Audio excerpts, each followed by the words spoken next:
Hey all you final ghouls out there, it's me Jump Cut Joey with an inside look at the licensing of some of your favorite killers to have succumbed to the entity's realm. Before we get started, make sure you're subbed to the YouTube channel and click the bell icon so you can be alerted when new videos go live. And don't forget to catch me live on Twitch Monday through Friday starting at 2 p.m. Eastern.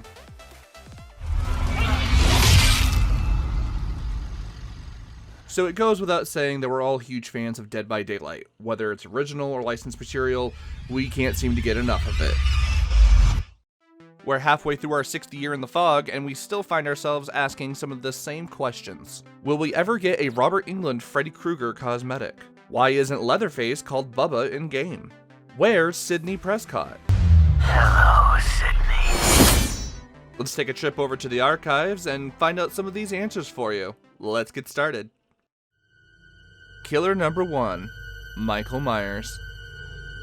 In 1978, director and composer John Carpenter and co-writer Deborah Hill unleashed one of cinema's greatest slashers to grace the silver screen, and he's still scaring the shit out of us today. In 2016, Behavior brought the shape to the fog. To do this, they had to seek a license to bring his character and lore into the game. Creative Licensing Corporation controls any and all licensing with regards to the first installment of the Halloween franchise.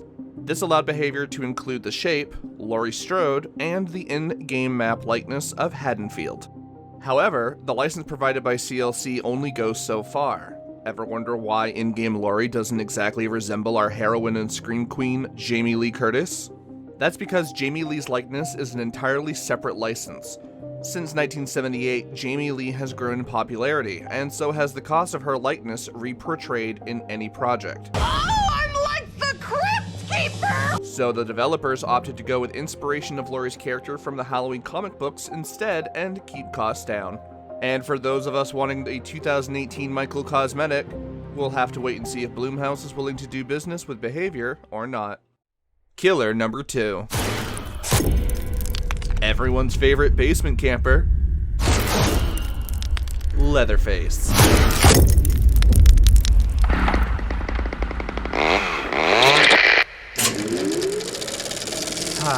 Good old Bubba.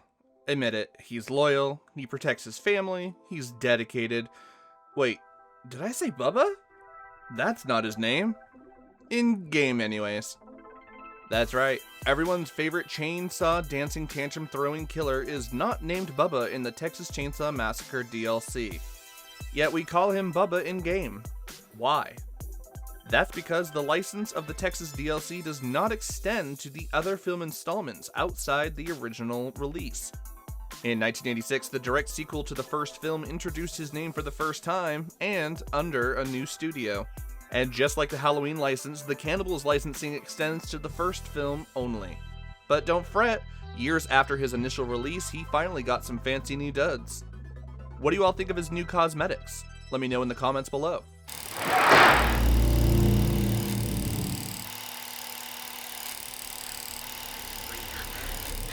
Wake up, wake up, wake up. Killer number 3. You really shouldn't fall asleep in class. Freddy Krueger, the greatest Sandman there ever was. With his knife-wielding glove, fedora hat, and signature red and green. Oh, right, I almost forgot. Let's back up a little. In 2010, Platinum Dunes released the reboot to the Nightmare franchise, which starred Jackie Earle Haley as Freddy Krueger. With it, Freddy's appearance remained the same. Clawed glove, fedora hat, striped sweater, and burn scars for days.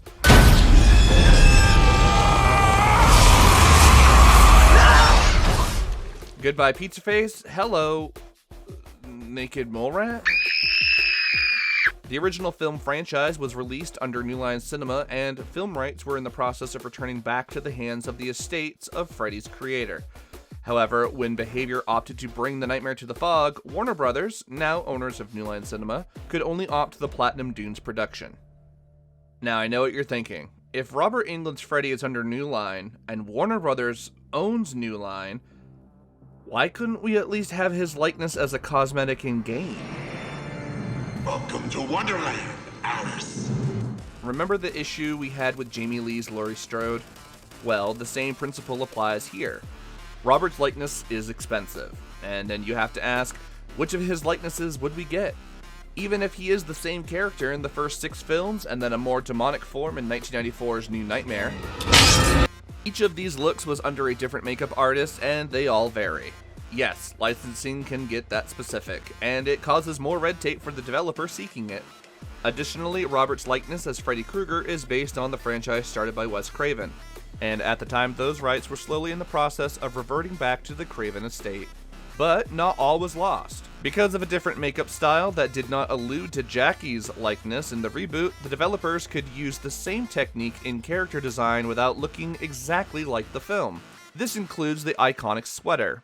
The original red and green sweater is under Craven's creation, so developers used a near black color that tricks the viewer into thinking it's a very dark hunter's green. Survivor Quentin Smith, Nancy's boyfriend in the film reboot, received similar treatment as Laurie Strode from the Halloween chapter. In 2021, Behavior updated nearly all of the original and licensed survivors, including both Quentin and Laurie. I'd say this is definitely a glow up.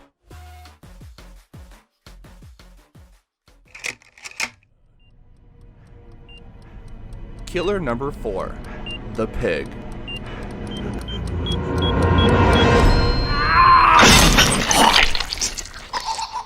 One of the most beloved characters in the Saw franchise is Amanda Young, portrayed by actor Shawnee Smith. Despite only ever appearing as the Pig for brief moments throughout the film's franchise, Behavior did not opt to include a maskless version of her likeness in-game. This was due in part to Behavior wanting a clear distinction between survivor and villain in-game. Whether it's a mask, rotting flesh, mutilated flesh, or slender abs? Oh wait, there it is. The eyes say it all.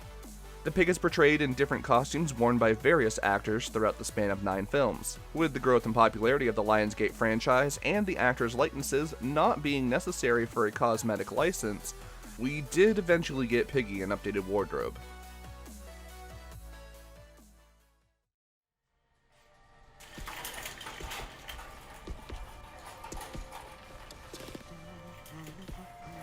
Killer number 5.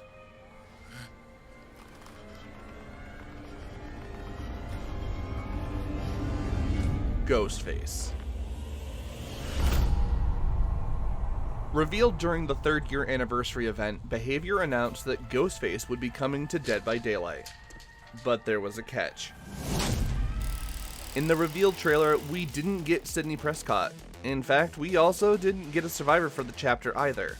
This wasn't unheard of though, as Leatherface did not come with a survivor, and like the cannibal, Ghostface would not be getting his own map. At the time Behavior began development for the Spooky Boy Killer, the Weinstein Company was going through a number of legal matters. It was they who owned Dimension Films who were responsible for the release of the Scream franchise and our love for the Ghostface costume. Instead of seeking multiple licenses, Behavior instead sought the license for the original costume from Funworld. Instead of relying on a plethora of lore and splitting the killer's identity up as each film installment does, Mrs. Loomis? along with not confusing the playstyle of their own original killer, the Legion, Behavior created their first original licensed killer. That's right, Ghostface is the only original and licensed killer in the game. Sorry to all you Sydney lovers out there, but hey, she's coming back in January 2022 for the 5th installment of the Scream franchise. Will you be watching? Let me know. That about covers it for now. Was there an already licensed killer I didn't mention you'd like to know more about? Oh my god! Oh my god! I said already licensed. Jason is a whole other can of worms. One I'm sure we'll open later. Thanks for watching.